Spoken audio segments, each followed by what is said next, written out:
Suma times ಚಾನೆಲ್ಗೆ ನಿಮಗೆ ಸ್ವಾಗತ. ಇವತ್ತು ನಾನು ಪುದೀನ ರೈಸ್ ಮಾಡೋದು ಹೇಳ್ಕೊಡ್ತಾ ಇದ್ದೀನಿ. ಇಲ್ಲಿ ನಾನು ಒಂದು ಕಟ್ಟು ಪುದೀನ ಸೊಪ್ಪನ್ನ ತೊಗೊಂಡಿದ್ದೀನಿ. ಇದನ್ನು ಕಟ್ ಮಾಡಿ ಕ್ಲೀನಾಗಿ ತೊಳೆದು ಇಟ್ಕೊಂಡಿದ್ದೀನಿ. ಈಗ ಮಸಾಲೆಗೆ 2 ಟೇಬಲ್ ಸ್ಪೂನ್ ಬೆಳ್ಳುಳ್ಳಿ, 8ರಿಂದ 9 ಹಸಿಮೆಣಸಿನ್ಕಾಯಿ, 2 ಇಂಚು ಹಸಿ ಶುಂಠಿ ಮತ್ತು ಪುದೀನ ಸೊಪ್ಪು ಇದೆಲ್ಲ ಒಂದು ಮಿಕ್ಸಿ ಜಾರಲ್ಲಿ ಗ್ರೈಂಡ್ ಮಾಡಿಕೊಂಡು ಮಸಾಲ ಪೇಸ್ಟ್ನ ರೆಡಿ ಮಾಡ್ಕೋಬೇಕು. ಈಗ ಮಿಕ್ಸಿ ಜಾರಲ್ಲಿ ಪುದೀನ ಸೊಪ್ಪು, ಬೆಳ್ಳುಳ್ಳಿ, ಹಸಿ ಶುಂಠಿ ಮತ್ತು ಹಸಿಮೆಣಸಿನ್ಕಾಯಿನ ಗ್ರೈಂಡ್ ಮಾಡ್ಕೊಳ್ತಾ ಇದ್ದೀನಿ. ಇಲ್ಲಿ ನಾನು 1/2 ಬೌಲು ವಾಟರ್ನ ಆ್ಯಡ್ ಮಾಡ್ಕೊಳ್ತಾ ಇದ್ದೀನಿ. ಜಾಸ್ತಿ ವಾಟರ್ನ ಆ್ಯಡ್ ಮಾಡ್ಕೋಬಾರ್ದು. ಪುದೀನ ಮಸಾಲ ಪೇಸ್ಟ್ನ ಈ ಹದಕ್ಕೆ ರೆಡಿ ಮಾಡ್ಕೋಬೇಕು. ಇಲ್ಲಿ ನಾನು ಜಾಸ್ತಿ ವಾಟರ್ನ ಆ್ಯಡ್ ಮಾಡ್ಕೊಂಡಿಲ್ಲ. ಈಗ ಒಂದು ಬಾಣಲಿಲಿ 2 table spoon cooking oil, 1/4 table spoon ಸಾಸಿವೆ, 1 ಟೇಬಲ್ ಸ್ಪೂನ್ ಉದ್ದಿನಬೇಳೆ, 2 ಟೇಬಲ್ ಸ್ಪೂನ್ ಕಡಲೆಬೇಳೆ ಇದನ್ನೆಲ್ಲ ಸ್ವಲ್ಪ ಫ್ರೈ ಮಾಡ್ಕೋಬೇಕು. ಈಗ ಕಡಲೆಬೇಳೆ, ಉದ್ದಿನಬೇಳೆ ಮತ್ತು ಸಾಸಿವೆನ ಫ್ರೈ ಮಾಡ್ಕೊಂಡಿದ್ದೀನಿ. ಈಗ ನಾನು ಕಡಲೆ ಬೀಜನ ಆ್ಯಡ್ ಮಾಡ್ತಾಯಿದ್ದೀನಿ. ಕಡಲೆ ಬೀಜನ ಫ್ರೈ ಮಾಡ್ಕೋಬೇಕು. ಈಗ ಕಡಲೆ ಬೀಜ, ಉದ್ದಿನಬೇಳೆ ಮತ್ತು ಕಡಲೆಬೇಳೆನ ಫ್ರೈ ಮಾಡ್ಕೊಂಡಿದ್ದೀನಿ. ಈಗ ನಾನು ಕರಿಬೇವಿನ ಸೊಪ್ಪನ್ನ ಆ್ಯಡ್ ಮಾಡ್ತಾಯಿದ್ದೀನಿ. ಹೀಗೆ ಫ್ರೈ ಮಾಡ್ಕೊಂಡಂಥ ಕಡಲೆಬೇಳೆ, ಉದ್ದಿನಬೇಳೆ ಮತ್ತು ಕಡಲೆ ಬೀಜನ ಒಂದು ಬೌಲಲ್ಲಿ ಎತ್ತಿ ಇಟ್ಕೊಳ್ತಾ ಇದ್ದೀನಿ.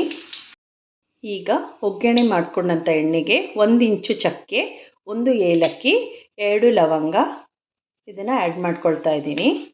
ಮತ್ತು ಸಣ್ಣದಾಗಿ ಹಚ್ಕೊಂಡಂಥ ಈರುಳ್ಳಿನ ಫ್ರೈ ಮಾಡ್ಕೋಬೇಕು.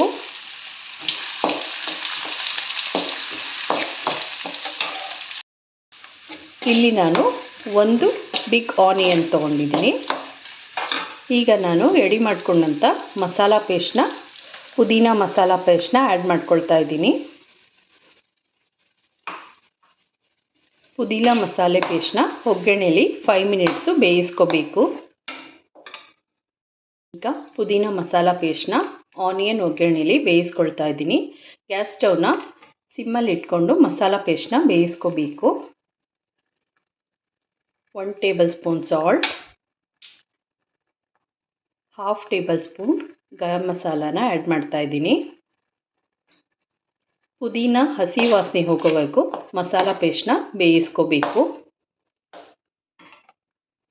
ಈಗ ಲಿಡ್ನ ಕ್ಲೋಸ್ ಮಾಡಿ ಪುದೀನ ಸೊಪ್ಪನ್ನ ಮಸಾಲೆ ಪೇಸ್ಟಲ್ಲಿ ಹಸಿ ವಾಸನೆ ಹೋಗೋವರೆಗೂ ಫ್ರೈ ಮಾಡ್ಕೊಂಡಿದ್ದೀನಿ. ಗ್ಯಾಸ್ ಸ್ಟವ್ನ ಮೀಡಿಯಮ್ ಫ್ಲೇಮಲ್ಲಿ ಇಟ್ಕೊಂಡು ಪುದೀನ ಪೇಸ್ಟ್ನ ಬೇಯಿಸ್ಕೋಬೇಕು. ಈಗ ಅನ್ನ ಮತ್ತು ಫ್ರೈ ಮಾಡ್ಕೊಂಡಂಥ ಉದ್ದಿನಬೇಳೆ, ಕಡಲೆಬೇಳೆ, ಕಡಲೆ ಬೀಜ ಮತ್ತು ಸಾಸಿವೆ, ಕರಿಬೇವನ್ನ ಮಿಕ್ಸ್ ಮಾಡ್ಕೊಳ್ತಾ ಇದ್ದೀನಿ. ಪುದೀನ ಸೊಪ್ಪಿನ ಮಸಾಲೆ ಪೇಸ್ಟ್ಗೆ ಒಗ್ಗರಣೆ, ಅನ್ನ ಎಲ್ಲ ಮಿಕ್ಸ್ ಮಾಡ್ಕೋಬೇಕು. ಈಗ ಪುದೀನ ಸೊಪ್ಪಿನ ಮಸಾಲೆ ಪೇಸ್ಟ್ಗೆ ಅನ್ನ, ಒಗ್ಗರಣೆ ಮಾಡ್ಕೊಂಡಂಥ ಉದ್ದಿನಬೇಳೆ, ಕಡಲೆಬೇಳೆ, ಕಡಲೆ ಬೀಜ, ಸಾಸಿವೆ ಮತ್ತು ಕರಿಬೇವನ್ನ ಮಿಕ್ಸ್ ಮಾಡಿದ್ದೀನಿ. ಈಗ ಪುದೀನ ರೈಸ್ ರೆಡಿಯಾಗಿದೆ. ಈ ವಿಡಿಯೋ ನಿಮ್ಗೆ ಇಷ್ಟ ಆದರೆ ಲೈಕ್ ಮಾಡಿ, ಕಮೆಂಟ್ಸ್ ಮಾಡಿ, ಶೇರ್ ಮಾಡಿ ಹಾಗೂ ನನ್ನ ಯೂಟ್ಯೂಬ್ ಚಾನಲ್ಗೆ ಸಬ್ಸ್ಕ್ರೈಬ್ ಆಗಿ. Thank you.